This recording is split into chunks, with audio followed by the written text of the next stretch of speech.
ನಾನು ಹೆಮ್ಮೆಯ ಅಂಧಭಕ್ತೆ ಎಂದ ಸೂರ್ಯವಂಶದ ಸೊಸೆ. ಇಶಾ ಕೊಪ್ಪಿಕರ್ ಹೇಳಿಕೆ ಫುಲ್ ವೈರಲ್.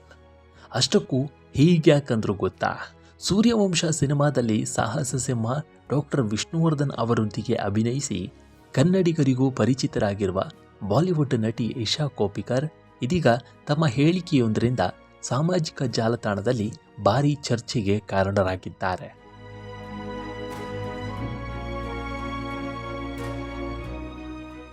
ತಮ್ಮ ಇನ್ಸ್ಟಾಗ್ರಾಮ್ ಖಾತೆಯಲ್ಲಿ ಹಂಚಿಕೊಂಡಿರುವ ವಿಡಿಯೋದಲ್ಲಿ ತಾವು ಹೆಮ್ಮೆಯ ಅಂಧಭಕ್ತೆ ಅಂತ ಹೇಳಿಕೊಂಡಿರುವ ನಟಿ ತಮ್ಮ ಈ ಭಕ್ತಿ ಯಾವುದೇ ರಾಜಕೀಯ ಪಕ್ಷದ ಮೇಲಲ್ಲ, ಬದಲಾಗಿ ನಮ್ಮ ದೇಶದ ಮೇಲಿನ ಪ್ರೀತಿ ಎಂದು ಸ್ಪಷ್ಟಪಡಿಸಿದ್ದಾರೆ. ಇಶಾ ಕೊಪ್ಪಿಕರ್ ತಮ್ಮ ವಿಡಿಯೋದಲ್ಲಿ ದೇಶಪ್ರೇಮ ಹಾಗೂ ಭಕ್ತಿಯ ಬಗ್ಗೆ ಮಾತನಾಡಿದ್ದಾರೆ. ದೇಶವನ್ನು ಪ್ರೀತಿಸುವುದು ಮತ್ತು ಅಭಿವೃದ್ಧಿ ಆಗುವುದನ್ನು ಕಂಡು ಸಂತೋಷ ಪಡುವುದೇ ಭಕ್ತಿ ಅಂತ. ಆದರೆ ತಾವು ಭಕ್ತೆ ಅಂತ ಹೇಳಿಕೊಳ್ಳಲು ಯಾವುದೇ ಮುಜುಗರ ಇಲ್ಲ ಅಂತ ಹೇಳಿದ್ದಾರೆ.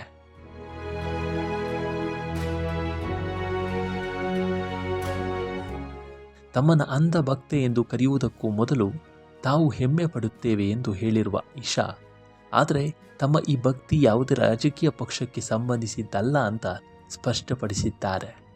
ತಮ್ಮ ಪಾಲಿಗೆ ದೇಶವೇ ಮೊದಲ ಆದ್ಯತೆ ಅಂತ ಹೇಳಿದ್ದಾರೆ. ವಿಡಿಯೋದಲ್ಲಿ ಇಶಾ ಕೊಪ್ಪಿಕರ್ ಮತ್ತೊಂದು ಪ್ರಮುಖ ವಿಚಾರವನ್ನು ಪ್ರಸ್ತಾಪಿಸಿದ್ದಾರೆ. ದೇಶದ ಮೇಲೆ ಪ್ರೀತಿ ಹೊಂದಿರುವುದು ಅಂದರೆ ಸರ್ಕಾರದ ಪ್ರತಿಯೊಂದು ನಿರ್ಧಾರವನ್ನು ಒಪ್ಪಿಕೊಳ್ಬೇಕು ಅಂತಲ್ಲ ಎಂಬ ಸಂದೇಶವನ್ನು ನೀಡಿದ್ದಾರೆ.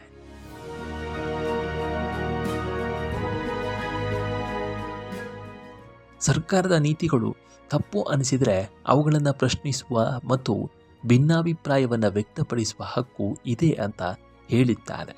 ಆದರೆ ಅದೇ ಸಮಯದಲ್ಲಿ ತಮ್ಮ ದೇಶವನ್ನು ಪೂರ್ಣ ಮನಸ್ಸಿನಿಂದ ಪ್ರೀತಿಸುವುದರಲ್ಲಿ ಯಾವುದೇ ಬದಲಾವಣೆ ಇಲ್ಲ ಅಂತಲೂ ತಿಳಿಸಿದ್ದಾರೆ.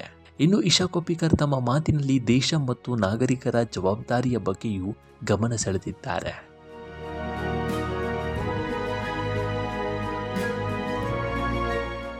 ದೇಶ ತಮಗೆ ಏನು ಮಾಡಿದೆ ಅಂತ ಸದಾ ಪ್ರಶ್ನಿಸುವ ಬದಲು ನಾವು ದೇಶಕ್ಕೆ ಏನು ಕೊಡುಗೆ ಕೊಡಬಹುದು ಅನ್ನೋದರ ಕುರಿತು ಯೋಚಿಸುವ ಸಮಯ ಬಂದಿದೆ ಅಂತ ಹೇಳಿದ್ದಾರೆ. ತಮ್ಮನ್ನ ಭಕ್ತೆ, ಅಂಧಭಕ್ತೆ ಅಥವಾ ರಾಷ್ಟ್ರವಾದಿ ಅಂತ ಯಾವುದಾದ್ರೂ ಹೆಸರಿನಿಂದ ಕರೆಯಬಹುದು ಅಂತ ಹೇಳಿರುವ ಇಶಾ, ಎಲ್ಲಕ್ಕಿಂತ ಮುಖ್ಯವಾಗಿ ತಾವು ಭಾರತೀಯಳು ಮತ್ತು ತಮ್ಮ ದೇಶವನ್ನು ಪ್ರೀತಿಸ್ತೇನೆ ಅಂತ ಹೇಳಿದ್ದಾರೆ.